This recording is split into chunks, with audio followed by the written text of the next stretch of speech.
Menteri Luar Negeri Indonesia, Sugiono, tiba di Kazan, Rusia, untuk menghadiri KTT ASEAN-Rusia. Kunjungan ini menjadi bagian dari upaya memperkuat kerjasama antara negara-negara ASEAN dan Rusia, sekaligus membahas berbagai isu strategis di tingkat regional maupun global. Pertemuan tersebut diharapkan dapat mempererat hubungan kemitraan dan membuka peluang kerjasama yang lebih luas di masa depan. Emiten emas dan perhiasan PT Harta Dinata Abadi Tbk atau HRTA menetapkan pembagian dividen tunai sebesar Rp40 per saham dari laba tahun buku 2025. Keputusan ini diambil seiring dengan kinerja perseroan yang melonjak tajam dan mencatatkan rekor tertinggi sepanjang sejarah perusahaan. Dalam rapat umum pemegang saham tahunan, HRTA menyetujui pembagian dividen tunai sebesar Rp40 per saham. Dengan mengacu pada harga saham di kisaran Rp2.300 per lembar, dividen tersebut setara dengan yield sekitar 1,8% dan dividen payout ratio 18,83%. Kebijakan ini mencerminkan komitmen perseroan dalam memberikan nilai tambah kepada pemegang saham. Sepanjang 2025, HRTA membukukan pendapatan sebesar Rp44,55 triliun atau melonjak 144,39% dibandingkan tahun sebelumnya. Laba bersih perseroan juga meningkat 121,29% menjadi Rp978,49 miliar. Pencapaian tersebut menjadi rekor kinerja tertinggi yang pernah dicatatkan oleh perseroan. Pertumbuhan kinerja HRTA ditopang oleh kenaikan volume penjualan emas murni yang meningkat menjadi 7,83 ton pada kuartal pertama 2026. Selain itu, harga jual rata-rata produk emas juga naik lebih dari 71% secara tahunan. Bisnis grosir masih menjadi kontributor terbesar dengan porsi lebih dari 90% terhadap total pendapatan perseroan. Hingga kuartal pertama 2026, HRTA telah membukukan pendapatan Rp20,16 triliun atau tumbuh hampir 197% secara tahunan. Laba bersih juga melonjak 189% menjadi Rp433,49 miliar. Didukung jaringan distribusi yang terus bertumbuh dan permintaan emas yang masih kuat, perseroan optimistis dapat mempertahankan momentum pertumbuhan pada tahun ini. Berbagi sumber, IDX Channel. Pemirsa, emiten produsen air minum dalam kemasan PT Sariguna Prima Tirta Tbk atau Cleo optimistis mampu mempertahankan pertumbuhan kinerja sepanjang 2026 meski di tengah ketidakpastian ekonomi. Daya beli masyarakat yang masih terjaga menjadi salah satu faktor utama yang mendorong optimisme perseroan terhadap prospek bisnis tahun ini. Manajemen Cleo menilai daya beli masyarakat yang masih terjaga menjadi fondasi penting bagi pertumbuhan industri air minum dalam kemasan atau AMDK. Perseroan juga melihat industri AMDK nasional masih mencatat pertumbuhan konsisten di kisaran 5 hingga 8% per tahun. Kondisi tersebut membuat Cleo optimistis mampu mempertahankan tren penjualan positif sepanjang tahun ini. Pada kuartal pertama 2026, Cleo membukukan penjualan sebesar Rp774,4 miliar atau tumbuh 15,8% dibandingkan periode yang sama tahun lalu. Sementara itu, laba bersih konsolidasi mencapai Rp122,6 miliar atau meningkat 5,2% secara tahunan. Pertumbuhan tersebut didorong oleh kontribusi positif dari seluruh segmen bisnis perseroan. Untuk menjaga momentum pertumbuhan, Cleo terus melakukan ekspansi melalui peningkatan kapasitas produksi. Tahun ini perseroan menargetkan 3 pabrik baru di Palu, Pontianak, dan Pekanbaru mulai beroperasi secara bertahap. Kehadiran pabrik tersebut diharapkan memperluas jaringan distribusi sekaligus meningkatkan efisiensi operasional perusahaan. Selain menambah kapasitas produksi, Cleo juga terus melakukan inovasi produk untuk menjangkau pasar yang lebih luas. Perseroan menyiapkan peluncuran produk premium Cleo Platin Water atau Cleo Platin Sparkling Water yang menyasar segmen hotel, restoran, dan special outlet. Strategi diversifikasi produk ini diharapkan dapat memperkuat daya saing dan mendorong pertumbuhan penjualan ke depan. Berbagai sumber, IDX Channel. Pemirsa, emiten konstruksi plat merah PT Waskita Karya Tbk terus mengebut penyelesaian proyek LRT Jakarta fase 1B rute Velodrome Manggarai dengan capaian progres fisik menembus 93,07%. Proyek infrastruktur senilai 4,1 triliun rupiah ini kini resmi memasuki tahapan krusial lewat pelaksanaan uji coba sistem perkereta-apian secara detail. Akselerasi pembangunan moda transportasi modern di kawasan metropolitan DKI Jakarta kini semakin mendekati tahap akhir penyelesaian. Berdasarkan laporan resminya, pihak Waskita Karya bersama PT Jakarta Propertindo atau Jakpro telah memulai rangkaian testing and commissioning. Uji coba lintasan perdana ini dilakukan sepanjang 3,6 km yang menghubungkan stasiun Velodrome hingga kawasan stasiun Pramuka.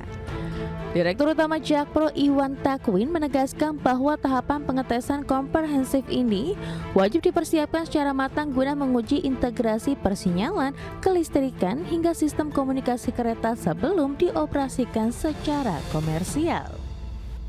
Pelaksanaan mega proyek di tengah jantung ibu kota ini diakui menghadapkan tim insinyur domestik pada tantangan ruang kerja yang sangat terbatas. Direktur Operasi 2 Waskita Karya Paulus Budi Kartiko menjelaskan bahwa manajemen menerapkan inovasi keselamatan ketat guna mengelola kendala kepadatan lalu lintas jalan raya.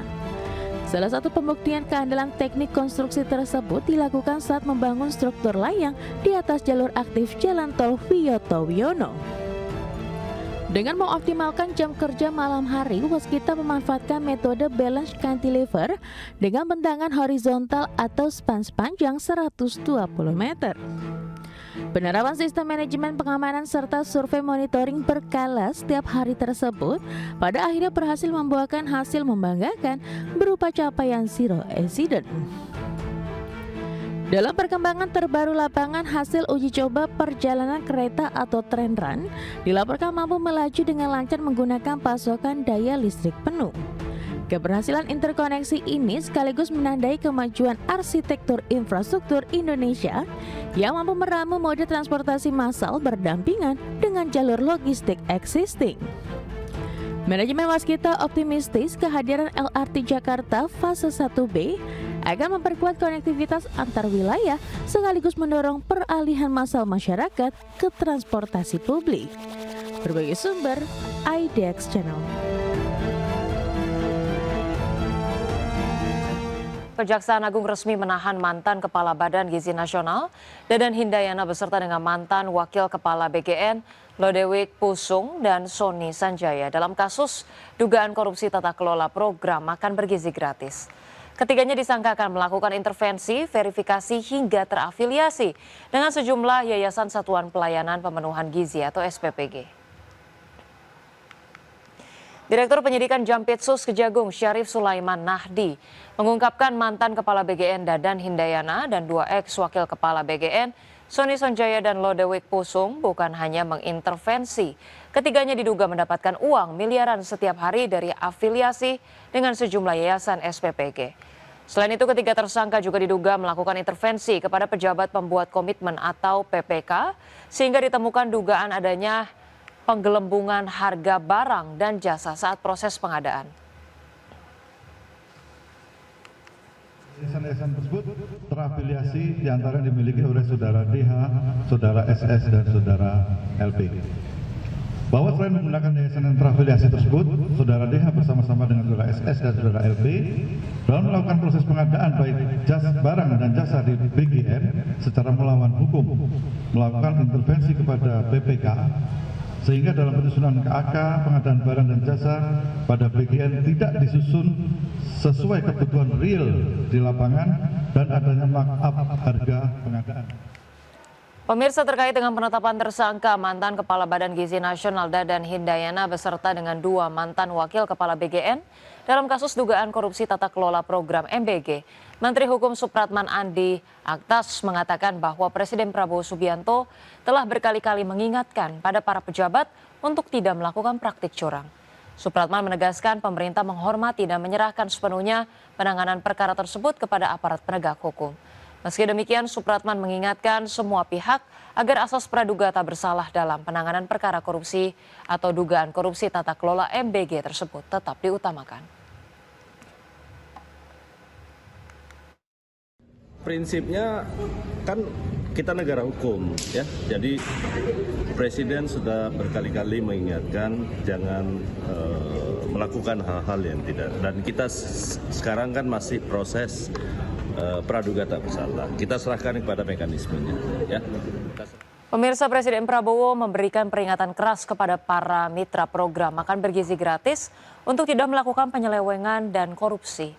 Prabowo memastikan akan menindak tegas para mitra MBG yang membandel dan minta BPKP, PPATK, KPK, dan Kejaksaan Agung untuk memperkuat pengawasan dan menindak setiap penyimpangan dalam pelaksanaan program MBG. Mitra yang yakin dia mitra yang baik, angkat tangan.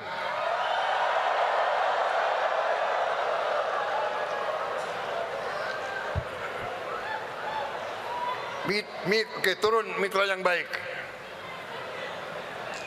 Turun mitra yang baik. Mitra yang brengsek, angkat tangan, angkat tangan.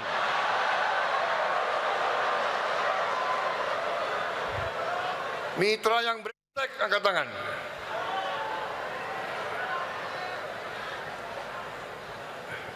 Enggak ngaku ya.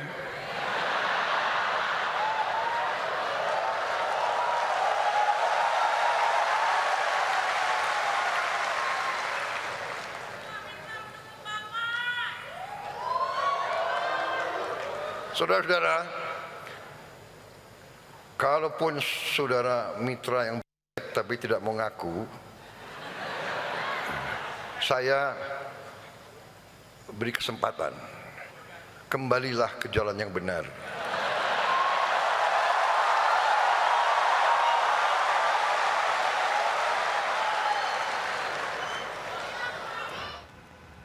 Pemirsa, Menteri Keuangan Purbaya Yudi Sadewa menilai pelemahan rupiah saat ini lebih didorong sentimen negatif pasar dan akan menguat seiring dengan fundamental ekonomi yang tetap terjaga.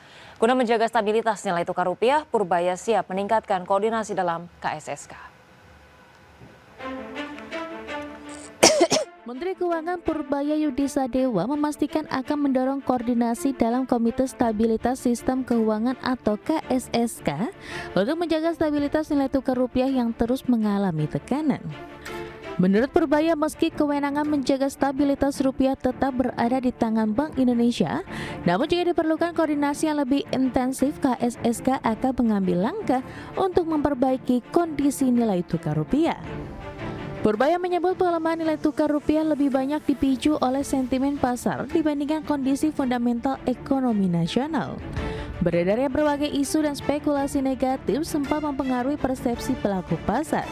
Purbaya meyakini seiring fundamental ekonomi yang stabil, rupiah akan kembali ke levelnya.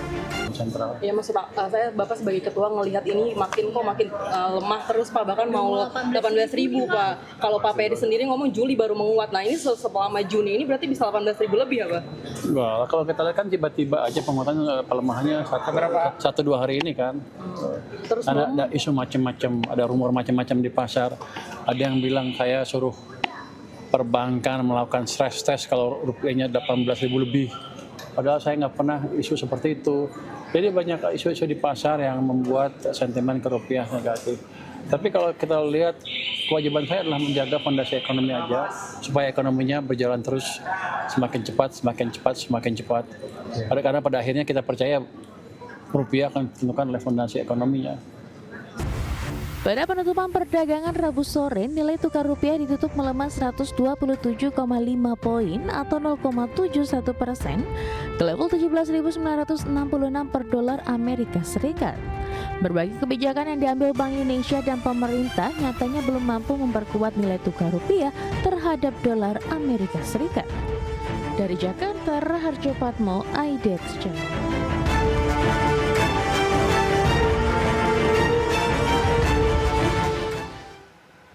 Pemirsa, nilai tukar rupiah terhadap dolar Amerika Serikat kembali tertekan 0,27% hingga menembus 18.015 rupiah per dolar Amerika Serikat pada perdagangan Kamis pagi.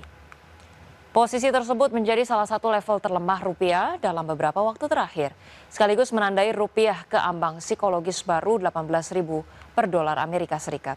Sejumlah kalangan menilai pelemahan nilai tukar rupiah ini mencerminkan kuatnya tekanan eksternal di tengah meningkatnya ketidakpastian global, ditambah sentimen domestik yang masih kurang kondusif.